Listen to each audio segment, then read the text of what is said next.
Donc nous allons voir ici comment prendre en main le logiciel EduPython. Et donc pourquoi avoir choisi EduPython? Eh bien tout simplement dans les établissements, vous avez vu que pour Python nous avons souvent besoin de faire appel à des bibliothèques, de les télécharger, de les installer, et souvent nous n'avons pas ces droits en tant qu'utilisateur pour le faire. EduPython lui a l'avantage de proposer déjà un grand nombre de bibliothèques déjà présentes, donc nous n'aurons pas besoin de faire ces installations et ces téléchargements. Donc nous allons voir comment ce logiciel fonctionne.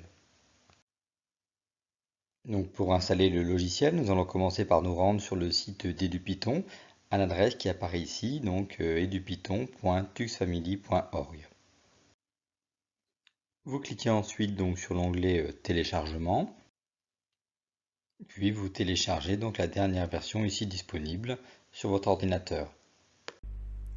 Alors une fois le logiciel installé et lancé, donc on voit ici que EduPython s'ouvre, où on a donc plusieurs fenêtres qui sont ici présentes.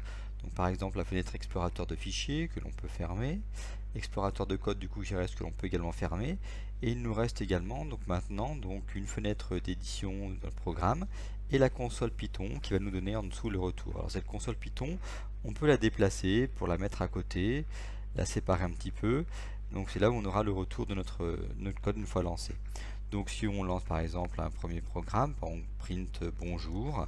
Donc dans la fenêtre édition, ici, pas dans l'édition, dans exécuter, nous avons ici donc exécuter le programme, c'est CTRL F9. Donc soit on clique dessus, soit on appuie directement, donc CTRL F9. Et on voit que dans la fenêtre de retour, ici, nous avons donc bonjour qui s'affiche. Voilà, donc maintenant il ne suffit plus que de faire notre programme dans la fenêtre et de pouvoir le lancer pour l'interpréter.